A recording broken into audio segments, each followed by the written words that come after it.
Di video kali ini kita akan melanjutkan cerita dari episode sebelumnya yang menceritakan bagaimana Light berhasil membalaskan dendamnya pada Nano. Nah, kira-kira di episode kali ini apa yang direncanakan para master di Kekaisaran Dragonwed dan apa yang dipersiapkan negara aliansi Beastmen terhadap kemunculan penyihir menara? Daripada lama-lama lagi, berikut pembahasan cerita kali ini.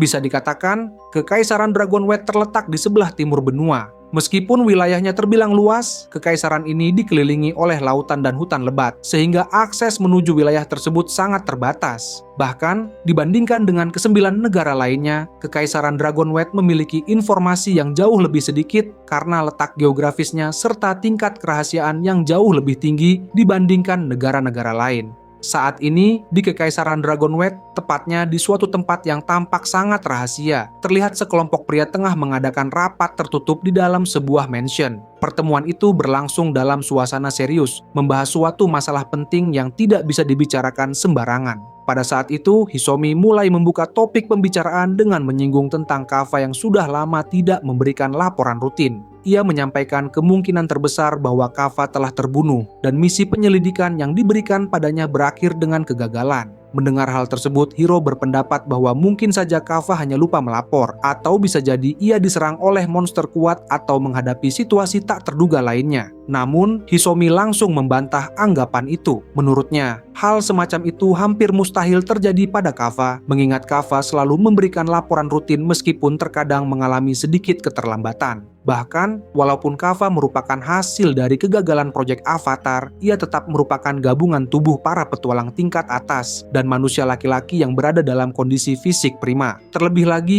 yang dipadukan dengan gift creation, sehingga hampir tidak mungkin ada manusia yang mampu mengalahkannya, mengingat Kava berada di level 5000. Mendengar penjelasan tersebut, Hiro akhirnya menarik sebuah kesimpulan. Ia menyebutkan bahwa jika Nano juga menghilang bersamaan dengan Kava, maka besar kemungkinan Nano ikut tewas. Hisomi pun setuju dengan kemungkinan itu, tetapi ia menegaskan bahwa mereka sebaiknya tidak terburu-buru mengambil kesimpulan. Menurutnya, masih ada kemungkinan bahwa kejadian ini melibatkan campur tangan para pemuja sesat. Saat Hisomi menyinggung tentang para pemuja sesat, Kaiser langsung ikut berbicara dengan nada emosi. Ia menyebut kelompok itu sebagai peramal gila atau orang-orang bodoh yang rela mengorbankan nyawa demi tujuan sesat mereka. Melihat Kaiser mulai terbawa perasaan, Hiro segera menenangkannya dan mengatakan bahwa tidak ada gunanya berdebat dengan rekan sendiri dalam situasi seperti ini. Merasa suasana kembali kondusif, Hisomi pun melanjutkan pembicaraan. Ia mengajukan saran agar mereka memastikan terlebih dahulu apakah Kava benar-benar telah hancur, sekaligus menyelidiki apa yang sebenarnya terjadi. Hisomi juga menyampaikan bahwa ia akan senang jika ada yang bersedia membantunya dalam penyelidikan tersebut. Hiro pun menjawab bahwa ia tidak bisa ikut membantu karena harus melakukan negosiasi dengan kerajaan lain. Sementara itu, Kaiser menyatakan tidak keberatan untuk ikut membantu selama sebagian pekerjaannya dapat digantikan oleh pihak lain. Namun, Hisomi merasa bingung karena seharusnya Kaiser tetap fokus pada proyek Avatar. Sekalipun hasil dari proyek tersebut belum ada yang memuaskan, hingga saat ini belum ada siapapun yang mampu menggantikan posisi Kaiser, mengingat perannya yang sangat penting dalam proyek Avatar kali ini. Karena itu, Hisomi pun mengalihkan pertanyaannya kepada Hei dan menanyakan apakah ia bersedia ikut membantunya. Sayangnya, Hei langsung menolak karena merasa dirinya memiliki peran penting untuk terus melindungi Kaiser. Mendengar hal tersebut, Kaiser beranggapan bahwa tidak ada orang bodoh yang berani melawannya. Namun, Hei menegaskan bahwa ia tidak akan membiarkan Kaiser terbunuh untuk kedua kalinya. Ucapan itu membuat Kaiser merasa sedikit jengkel karena Hei kembali mengungkit masa lalu. Untuk mengalihkan pembicaraan, Kaiser kemudian menyinggung rekan mereka yang lain, yaitu Sesta dan Lucan. Hisomi pun memberikan pendapatnya bahwa Sesta dan Lucan saat ini juga tengah disibukkan dengan proyek Avatar. Jika mereka ikut membantunya, maka proyek tersebut justru berisiko terhenti. Dengan kondisi seperti itu, Hisomi menyadari bahwa satu-satunya pilihan adalah bergerak sendiri, meskipun ia sebenarnya sedang sangat membutuhkan tenaga bantuan. Menurut Kaiser, seandainya ras Dragonwed bisa mereka gunakan sesuka hati, tentu akan jauh lebih mudah bagi mereka untuk mengumpulkan informasi dan menyusun strategi ke depannya. Namun, Hiro merasa bahwa mereka tidak memiliki pilihan lain, mengingat ras Dragonwed termasuk ras yang tertutup dan tidak akan mau meninggalkan wilayahnya. Hisomi pun membenarkan pendapat tersebut. Terlebih lagi ras Dragonwed memiliki ciri yang sangat mencolok, sehingga tidak cocok digunakan dalam operasi rahasia. Oleh karena itu, ia menilai akan lebih baik jika mereka membayar pihak luar untuk menjalankan tugas-tugas tersebut. Selanjutnya, Hiro mengusulkan agar mereka terlebih dahulu memastikan situasi di kerajaan Kurcaci, khususnya untuk mengetahui apakah Nano benar-benar telah mati. Jika Nano terbukti tewas atau tertangkap, begitu pula dengan Garu, Sasha, dan Shion, maka hanya ada satu kesimpulan yang bisa diambil, yaitu bahwa hilangnya mereka semua disebabkan oleh Light yang dianggap sebagai master palsu. Namun, menurut Hiro, hal itu terasa terlalu janggal jika dianggap sebagai kebetulan semata, terutama dengan munculnya menara raksasa secara tiba-tiba. Dengan adanya dua kejanggalan tersebut, Hiro menduga bahwa kemunculan menara raksasa dan keberadaan master palsu saling berkaitan dan terlibat satu sama lain. Bahkan, tidak menutup kemungkinan bahwa mereka semua merupakan bawahan Shi atau pihak yang mendukungnya.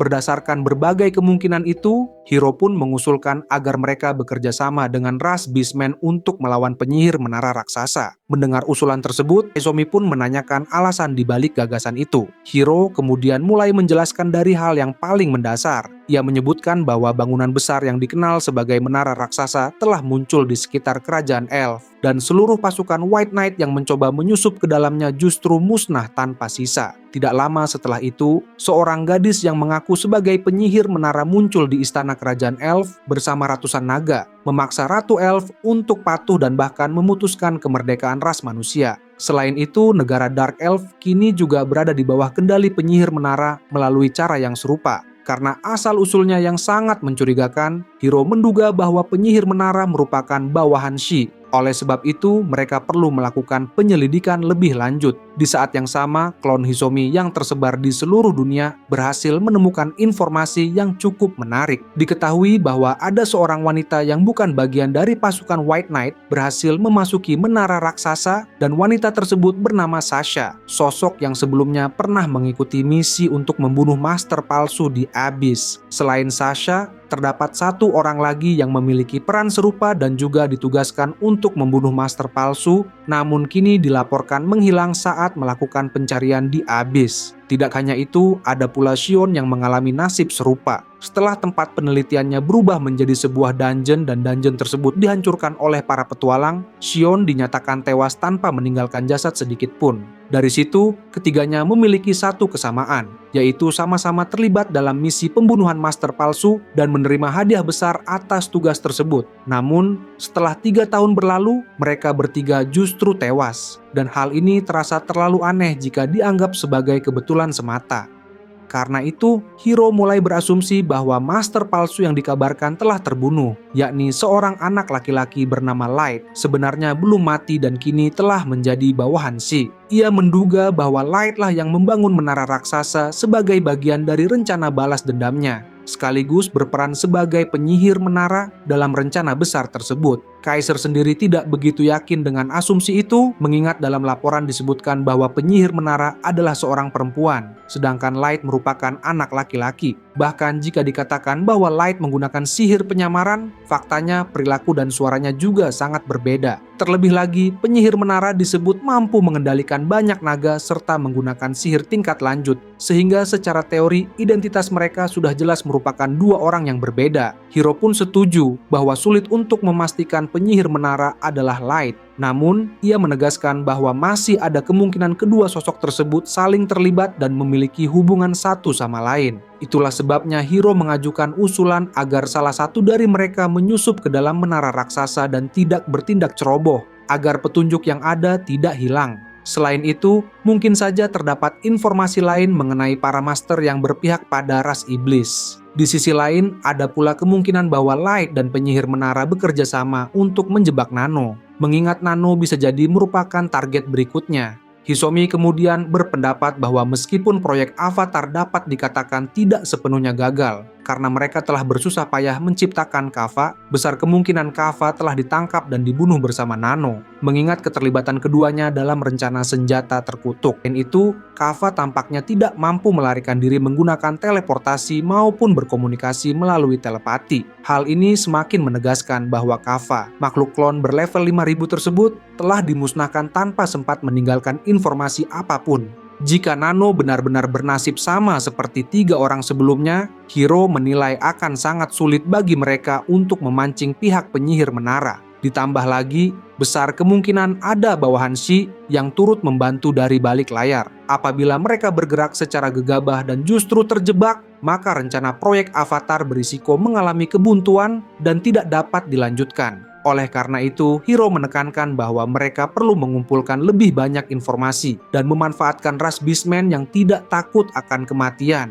Dengan cara itu, mereka dapat menyerang penyihir menara sekaligus mengamati situasi dari kejauhan. Namun, Kaiser menilai bahwa rencana tersebut justru akan menimbulkan banyak korban jiwa dari pihak ras Beastman. Bagi Hiro, pengorbanan itu merupakan harga yang harus dibayar demi memperoleh informasi mengenai kekuatan penyihir menara. Lagi pula, menurutnya, pengorbanan selalu terjadi baik dari ras manusia maupun ras lainnya. Mendengar hal itu, Aizomi justru merasa ragu karena rencana Hiro berpotensi merusak hubungan yang telah lama mereka bangun dengan ras Beastman. Namun, ia juga menyadari bahwa akan percuma jika kekuatan tersebut tidak dimanfaatkan dalam situasi sepenting ini. Hiro membenarkan pemikiran tersebut dan menegaskan bahwa jika informasi yang mereka peroleh nantinya membuktikan bahwa penyihir menara benar-benar bawahan Shi, maka mereka akan langsung menyerang dan menghancurkannya hingga tuntas. Kaiser pun menyatakan niatnya untuk memancing penyihir menara begitu rencana ini dijalankan, dan ia yakin dapat menyerahkan tugas menghabisi penyihir menara kepada Hei tanpa masalah. Hiro merasa senang jika Hei bersedia ikut membantu, meskipun ia juga telah bersiap menghadapi kemungkinan terburuk dengan turun tangan langsung dalam pertempuran. Sebagai langkah berjaga-jaga, Hiro berencana berbicara dengan Siesta dan Lukan agar tidak terjadi kesalahpahaman maupun perselisihan di antara para rekan. Dengan demikian, pada pertemuan kali ini akhirnya diputuskan bahwa mereka akan melawan menara raksasa bersama negara aliansi Beastman. Sementara itu, di tempat lain, Mia terlihat sedang berlatih untuk meningkatkan penguasaan sihirnya. Ia merapalkan mantra Ice Sword dan mengarahkannya ke sebuah pohon di hadapannya. Meski serangan yang dilepaskannya mengenai sasaran dengan tepat, kekuatannya hanya sedikit lebih besar dibandingkan Ice Sword biasa. Hal itu membuat Mia bingung, karena ia belum menemukan cara untuk memperkuat serangannya lebih jauh. Walaupun Mia telah berhenti menjadi petualang sejak kematian Wardi dan Gimura, ia tetap memegang janjinya pada Light untuk terus mengasah kemampuannya sebagai seorang penyihir. Karena itu, Mia bertekad untuk berusaha lebih keras lagi, meningkatkan kekuatan sihirnya, dan suatu hari nanti mampu mengejar Light, bahkan menyerang dengan kekuatan yang jauh lebih besar. Di tengah latihannya, Mia pun bertanya-tanya tentang apa yang sedang dilakukan Light saat ini. Di sisi lain, Light sendiri tengah membaca peta untuk mencari monster yang sesuai dengan misi yang mereka terima kali ini. Berdasarkan rute yang tertera, jika mereka terus mengikuti jalur tersebut, perjalanan mereka akan berlangsung tanpa hambatan berarti. Nemumu kemudian menyarankan agar mereka singgah terlebih dahulu di desa terdekat untuk mengumpulkan informasi, dan usulan itu dinilai sejalan dengan tujuan mereka. Gold pun ikut berkomentar, meminta Nemumu agar tidak lagi memukuli setiap orang yang menggodanya di desa yang mereka kunjungi, serta mencoba menahan diri agar kelompok mereka tetap dipandang baik oleh penduduk setempat. Mendengar itu, Nemumu merasa kesal karena dikritik oleh Gold. Meski begitu, ia menegaskan bahwa dirinya tidak serta-merta memukuli siapapun yang mendekatinya. Light kemudian berpendapat bahwa hal itu terjadi karena Nemumu memang cantik, sehingga para pria sulit menahan diri untuk tidak menggoda. Mendengar pujian langsung dari Light, Nemumu pun merasa senang. Namun, Gold kembali menambahkan bahwa seharusnya Nemumu bisa belajar untuk lebih bersosialisasi dengan orang lain. Ucapan itu membuat Nemumu semakin kesal, hingga ia menantang Gold bertarung dan berkata bahwa jika Gold memang ingin berkelahi, ia akan mengalahkannya sebelum misi pembasmian monster selesai. Gold menolak tantangan tersebut dan menjelaskan bahwa ia sama sekali tidak berniat bertarung, karena ia hanya mencoba menasihati Nemumu yang terus bersikap keras kepala. Nemumu menganggap itu akan menjadi kata-kata terakhir Gold, lalu langsung melancarkan serangan. Meski begitu, Gold masih sempat menghindari serangan tersebut. Melihat situasi mulai tidak kondusif, Light segera meminta mereka berdua untuk menghentikannya, mengingat mereka harus segera tiba di desa sebelum malam hari. Dengan begitu, kelompok Light pun melanjutkan perjalanan mereka. Berbicara mengenai negara aliansi Beastman, negara tersebut terletak di tengah benua dan dijalankan oleh 5 suku yang berbeda. Perwakilan dari tiap suku secara rutin mengadakan pertemuan di ibu kota aliansi Beastman untuk menentukan kebijakan negara. Beberapa waktu lalu, di kota Aliansi Beastmen telah diadakan pertemuan penting untuk membahas keberadaan penyihir menara yang membangun negara baru di wilayah yang bersebelahan dengan kerajaan elf. Pada pertemuan itu, kepala suku harimau Levado berpendapat bahwa para elf telah mengumpulkan petualang untuk menyelidiki penyihir menara. Menurutnya, akan lebih baik jika mereka mengirim para pemuda dari suku Beastmen untuk membantu para elf mengumpulkan informasi. Namun, kepala suku serigala, Gomu, menilai bahwa rencana tersebut sudah terlambat untuk dilakukan. Kepala suku bersayap, Gol, pun sependapat dengan Gomu, karena menurutnya mereka telah membuang terlalu banyak waktu. Selain itu, mereka juga tidak akan diuntungkan, mengingat perlu membuka jalur baru menuju kerajaan elf agar perjalanan bisa dipercepat. Di sisi lain, kepala suku beruang, Ozo, justru menentang ide tersebut. Ia beranggapan bahwa hutan di antara wilayah mereka dan kerajaan elf seharusnya tetap menjadi batas pemisah kedua negara. Baginya, akan lebih baik jika mereka tidak melakukan tindakan yang tidak perlu, apalagi sampai mengusik penyihir menara yang jelas-jelas berbahaya. Kemudian, kepala suku sapi Benny meminta agar Igol mempertimbangkan kepentingan suku sapi yang selama ini diuntungkan oleh jalur laut. Menurutnya, pembukaan jalur darat baru menuju negara lain justru berpotensi merugikan, karena dapat mengurangi lapangan pekerjaan yang selama ini bergantung pada jalur laut tersebut. Levado pun menyetujui pendapat itu dan menilai bahwa pembahasan soal bisnis sebaiknya ditunda, sementara fokus saat ini adalah membahas pengiriman para pemuda. Karena tampaknya sulit menunjuk satu pihak akibat banyaknya perbedaan pendapat, Levado mengusulkan agar para pemuda dari masing-masing suku dikirim bersama-sama. Usulan itu tidak mendapat keberatan dari siapapun. Gamu pun menyetujui ide tersebut, meskipun ia menyadari bahwa mereka kemungkinan besar tidak akan tiba di kerajaan elf tepat waktu. Levado lalu berpendapat bahwa pemuda dari sukunya adalah yang paling terlatih dan memiliki peluang besar untuk sampai lebih cepat melalui jalur darat, sekaligus mampu membantu ras elf. Selain itu, sukunya juga dikenal tidak mudah mati ketika memasuki dungeon dibandingkan suku lainnya. Para petinggi suku lain hanya bisa terdiam, dan sekali lagi Levado serta Gamu terlibat perdebatan. Saat itu, Gamu tampak semakin kesal karena suku-suku lain telah mengirim tim untuk mencari keberadaan kelompok Garo yang menghilang di Abyss, namun tidak membuahkan hasil apapun. Akibat kegagalan tersebut, Gamu justru diminta untuk bertanggung jawab, hal yang semakin menambah amarahnya.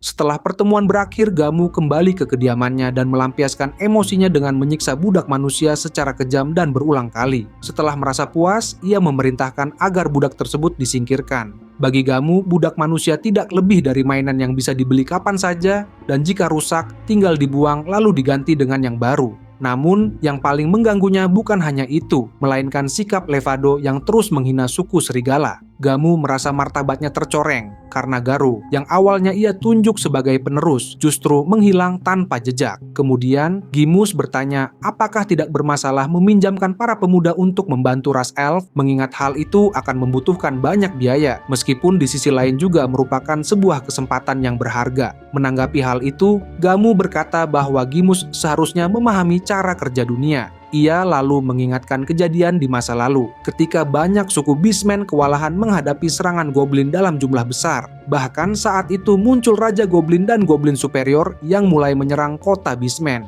Para petualang tingkat tinggi dari ras Beastmen pun dikirim ke garis depan untuk melawan para goblin kuat tersebut. Tetapi kota itu tetap hancur, dan para Beastmen terpaksa mundur. Barulah setelah bala bantuan dari ras elf tiba, situasi berubah drastis. Tidak butuh waktu lama. Hanya dengan 3 orang pasukan White Knight, seluruh pasukan Goblin berhasil dimusnahkan dengan cepat. Para petualang Beastmen menyaksikan sendiri betapa mengerikannya kekuatan White Knight, hingga mereka merinding saat melihat Hardy dengan mudah memenggal kepala Raja Goblin, seolah mencabut rumput dari tanah. Melihat betapa kuatnya pasukan White Knight, Gamu mengakui bahwa memang tidak ada gunanya mengirim petualang dari suku serigala untuk bertarung secara langsung. Namun, ia menegaskan bahwa pengalaman bertarung dan menyaksikan secara langsung bagaimana dunia bekerja adalah hal yang tidak tergantikan. Itulah alasan mengapa ia tetap menyarankan agar para pemuda dikirim, demi membuka mata mereka terhadap kenyataan dunia yang sebenarnya.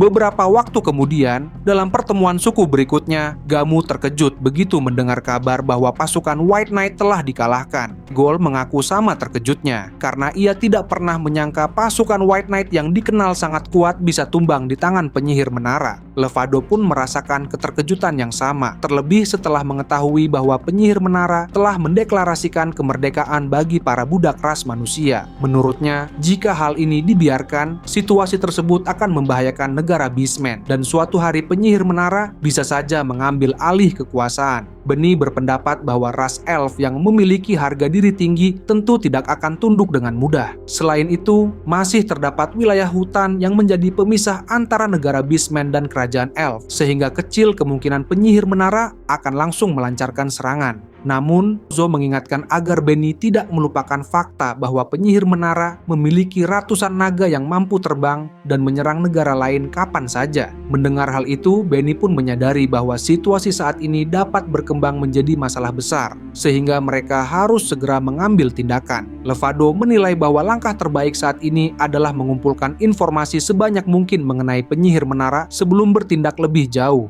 Jika sewaktu-waktu terjadi sesuatu yang buruk, maka mereka harus segera menghubungi negara lain untuk bersiap menghadapi ancaman tersebut. Singkat cerita, saat ini di wilayah suku harimau, tepatnya di kediaman kepala suku, Levado tampak jengkel. Ia tidak bisa menerima kenyataan bahwa ras elf yang selama ini dikenal gemar mengintimidasi justru bisa kalah dengan mudah oleh penyihir menara yang berasal dari ras manusia. Menurut Levado, sudah sepantasnya manusia terus menjadi budak dan menjalani hidup yang menyedihkan sepanjang hidup mereka. Salah satu bawahannya bahkan berpendapat bahwa jika mereka mau tunduk pada penyihir menara, ada kemungkinan suku harimau akan mendapatkan posisi yang lebih tinggi. Mendengar pendapat tersebut, Levado langsung marah. Ia mengingatkan bahwa penyihir menara telah menetapkan kemerdekaan bagi para budak manusia. Dan jika hal itu dibiarkan, ras Beastmen justru berpotensi menjadi bawahan manusia. Selama ini, manusialah yang mereka jadikan mainan, dan kondisi itu harus terus berlangsung. Jika keadaan berbalik, bukan tidak mungkin merekalah yang akan menjadi mainan manusia. Bagi Levado, manusia rendahan tidak layak berdiri di atas ras Beastmen. Meski demikian, ia tetap menyadari bahwa suku harimau tidak boleh ditempatkan dalam bahaya, sehingga mereka perlu mengumpulkan informasi sekecil apapun yang dapat menentukan langkah selanjutnya. Sementara itu, di kediaman kepala suku serigala, Gamu diberitahu oleh bawahannya bahwa seorang pedagang manusia telah datang berkunjung. Gamu pun mengizinkannya masuk. Begitu tiba, Gamu memanggil pedagang itu dengan nama Fei. Bisa dikatakan Fei merupakan salah satu klon Hisomi yang dihasilkan dari proyek Avatar, sama seperti Kava. Fei menyapa Gamu dan mengatakan bahwa sudah lama mereka tidak bertemu. Gamu lalu memerintahkan bawahannya agar tidak ada seorang pun yang masuk ke dalam ruangan, karena ia akan mengadakan pembicaraan penting dengan Fei. Setelah suasana menjadi tertutup, Gamu pun menanyakan tujuan kedatangan Fei kali ini, mengingat urusan mereka sebelumnya sudah dianggap selesai. Menanggapi pertanyaan itu, Fei menjelaskan bahwa kali ini ia datang membawa perintah langsung dari atasannya. Ia menyampaikan bahwa aliansi Beastmen harus segera menghancurkan menara raksasa secepat mungkin. Itulah perintah yang tidak bisa ditolak dan wajib untuk dilaksanakan. Itu saja untuk pembahasan cerita kali ini. Jangan lupa untuk like, share, and subscribe. Sampai jumpa di video berikutnya.